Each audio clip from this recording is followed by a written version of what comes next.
मेरा नाम उस्मान अली पाशा है, राष्ट्रीय महासचिव किसान यूनियन।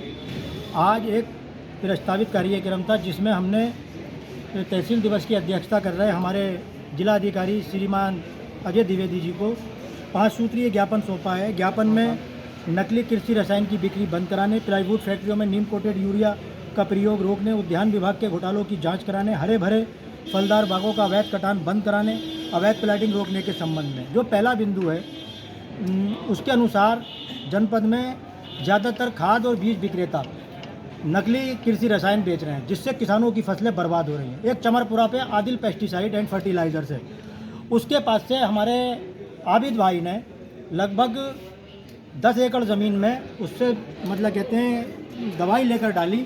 जो दवाई डाली उस दवाई से इनके खेत में नुकसान होना शुरू हुआ। उन्होंने कहा भैया दवाई देख लो, खेत में नुकसान हुआ है। उन्होंने कहा ये दवाई से नुकसान नहीं हुआ है, बल्कि आपके खेत में फला मरज है और उसकी दवाई ये और डालना पड़ेगी। तो लगभग 50,000 रुपये की इनको दवाई अलग से और दे दी।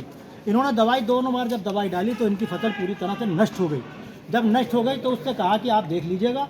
तो वो देखने के स्थान पर इनको धमकी देता है कि मेरा लाइसेंस है, अगर आपने इसमें कोई कार्रवाई करने की कोशिश की तो समझ लेना कि आपके खिलाफ मुकदमा दर्ज करा दूंगा। बेचारे सीधे साधे आदमी। लेकिन इनको परेशानी क्या है कि इन्होंने वो ठेके पर लेकर लगभग 1 लाख रुपये में ठेके पर लेकर ज़मीन और उसमें कहते हैं वो दवाई डाली थी, जिसका नुकसान इनको जो हुआ उसको कहते हैं उसको दुकान को अगर बंद नहीं किया कृषि विभाग ने तो हम चेतावनी देते हैं कि कृषि विभाग के कृषि अधिकारी के पुतले पूरे जिले में फूकेंगे। दूसरा बिंदु उद्यान विभाग। उद्यान विभाग का मामला यह है कि उद्यान विभाग में प्रति वर्ष बहुत सारे कृषि उपकरण और बीज पौध वगैरह किसानों को देने के लिए, मुफ्त बांटने के लिए या अनुदान पर देने के लिए आते हैं। लेकिन वो जो है उसको किसानों को ना देके बिचौलियों के माध्यम से प्राइवेट नर्सरी संचालकों या जो उपकरण बेचने वाले लोग हैं उनके हाथों कहते हैं औने पौने दामों में बेच देते हैं। और इसकी जब हमने शिकायत की कि कृषि विभाग किसानों को बीज नहीं देता, पौध नहीं देता, कृषि उपकरण नहीं देता, तो क्या किया इन्होंने कहते हैं जो बीज था, देखा कि 2023 में बीज आया था, 2024 तक उसकी समाप्ति तिथि थी। इन्होंने वो बीज कहते हैं कचरे के साथ में जलाने का प्रयास किया। किसी पत्रकार बंधु की वहाँ पर नज़र पड़ी और उसने जो था उसका फुटेज की और दैनिक जागरण अखबार में आज बहुत बड़े बड़े कहते हैं अक्षरों में उसको छापा गया। तो जिला उद्यान अधिकारी जो हैं उन्होंने कहते हैं जांच के निर्देश दिए और सीडीओ उसकी जांच कर रहे हैं। जिलाधिकारी की जब संज्ञान में लाया गया तो उन्होंने मुख्य विकास अधिकारी रामपुर को उसकी जांच के आदेश दिए। तीसरा बिंदु हरे भरे फलदार बागों का काटना। ये जो है एक ऐसा बिंदु है कि हमारे देश का जो राष्ट्रीय फल है आम, वो राष्ट्रीय फल क्यों है? क्योंकि एक पेड़ पर 2 साल में एक बार उसकी फल आती है। अब बहुत बड़े पैमाने पर हमारे जनपद रामपुर में एक इसको ग्रीन डिस्ट्रिक्ट कह सकते हैं, जो हरा जिला था उसको वन माफियाओं ने वन विभाग से मिलीभगत करके लगातार हरे भरे बागों का कटान हो रहा है। लगातार कहते हैं कहीं पर भी आप देख लीजिएगा, आप रात में बाग देखेंगे और सुबह को जाके देखेंगे तो उसका पता भी नहीं चलेगा, ज़मीन जुती हुई समतल हुई नहीं मिलेगी। तो ये वन विभाग की मिलीभगत है। 10 पेड़ों की परमिशन लेंगे और 100 पेड़ काट देंगे।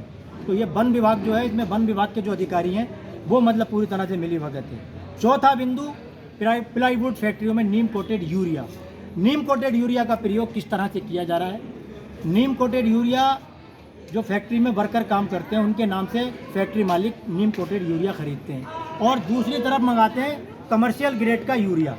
कमर्शियल ग्रेड के यूरिया को वो जो नकली दूध बनाने वाले, बिस्कुट बनाने वाले, बेकरी उत्पाद बनाने वाले, उनके हाथों महंगे दामों पर बेच देते हैं और उस कट्टे में जो बैग खाली हुआ उसमें बार बार नीम कोटेड यूरिया भरते रहते हैं और उसको प्लाईवुड बनाने में इस्तेमाल करते रहते हैं। इसी तरह की शिकायत जब मेरे द्वारा IGRS पोर्टल पर और श्रीमान जिलाधिकारी महोदय और SDM साहब को जब दी गई तो उन्होंने तुरंत कहते हैं संज्ञान लेते हुए इसकी जांच कहते हैं जिला कृषि अधिकारी को दी। जिला कृषि अधिकारी ने जांच की और जांच करने के बाद में नमूने संग्रहित कर और पूरे प्रयोगशाला भेजे। जब प्रयोगशाला नमूने भेजे तो वहाँ पर उसमें नीम कोटेड यूरिया की पुष्टि पाई गई। लेकिन अब भी मिलीभगत यहाँ पे सिद्ध होती है कि जो असली मालिक था, जिसकी फैक्ट्री में ये चीज़ पाई गई थी, जो दोषी था उसको छोड़ दिया और उसके स्थान पर केवल सप्लायर कंपनी के विरुद्ध मुकदमा दर्ज कर मामले को रफा दफा कर दिया। और जाने कितने मुकदमे दर्ज किए गए इस तरह के लेकिन किसी भी मुकदमे में किसी को सज़ा नहीं हुई, कोई मुकदमे में आगे सुनवाई नहीं हुई। वजह क्या है कि वो फिर जाकर आगे जाके प्रयोगशाला में मतलब कहते हैं दोबारा उसका नमूना भेज के उसे मतलब लेन देन करा के और मामले को रफा दफा कर देता। अब किसान अब जो मतलब कहते हैं टॉप ड्रेसिंग का कार्य चलेगा, क्योंकि धान गेहूँ लगभग मतलब कहते हैं 25 दिन का हो चुका, उसमें पानी लगेगा, आलू में पानी लगेगा, तो यूरिया की आवश्यकता पड़ेगी। तो यूरिया जो है फिर मिलेगा नहीं किसान को, तो किसान को कहाँ से मिलेगा, क्योंकि पहले ही उसका फिर और कृषि विभाग के और मतलब कहते हैं जिला प्रशासन के जो संज्ञान में होगा वो ये होगा कि हमारे पास तो पर्याप्त मात्रा में यूरिया है। तो ये जो घोटालेबाजी है ये बंद होना चाहिए।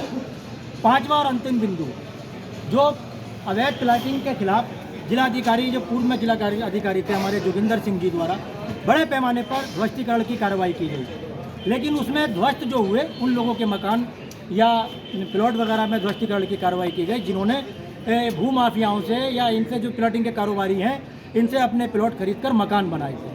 तो हम कहते हैं कि समय रहते संज्ञान लिया जाए। अभी सैन्य नानकार का गाटा संख्या 250, 245 और 854 इसमें प्लॉटिंग हो रही है और बड़े बड़े बोर्ड लगा रखे हैं कि हमारी प्लॉटिंग जो है RDA से अप्रूव्ड है, जबकि वो दोनों ज़मीनें जो हैं जो तीनों जगह पर जो प्लॉटिंग हो रही है किसी भी ज़मीन को मतलब तहसीलदार महोदय के न्यायालय से अकृषित घोषित नहीं कराया गया। तो RDA ने कैसे मतलब कहते हैं उसका लेआउट पास कर दिया, और लेआउट अगर पास किया है तो पार्किंग या रोड जो नियम अनुसार होना चाहिए वो क्यों नहीं छोड़े। तो ये इसमें रामपुर विकास प्राधिकरण के अधिकारियों कर्मचारियों की भी मिली भगत है और जो तहसील के कर्मचारी अधिकारी हैं उनकी भी मिली भगत है इस तरह की। और जब प्लॉटिंग होती है तो उस टाइम पे कोई कार्रवाई नहीं होती। कार्रवाई तब होती है कि जब गरीब आदमी या कोई भी जो जिसमें भी एक मध्यम वर्ग का आदमी ज़िंदगी में एक बार अपना मकान बना पाता है, वो मकान बनाता होता तो उस पर कार्रवाई होती है। या तो फिर उसके पास सिर्फ 2 ऑप्शन बचते हैं कि या तो इन अधिकारियों को घूंस दे और या फिर मतलब कहते हैं अपने मकान को छोड़ छाड़ के वो आगे जाए। तो जो हमने जिलाधिकारी महोदय को जो ज्ञापन दिया उसका उन्होंने एक एक बिंदु का गंभीरतापूर्वक संज्ञान लेते हुए इसकी जांच जो है मुख्य विकास अधिकारी रामपुर को सौंप दी है। और हमें वो पूरा विश्वास है कि ये जो है जल्दी हमारी कार्रवाई होगी। अगर कार्रवाई नहीं हुई तो जिला स्तर पर एक बहुत बड़ा धरना प्रदर्शन किया जाएगा। बहुत बहुत शुक्रिया। जय जवान जय किसान। सोनू यार 7 मिनट में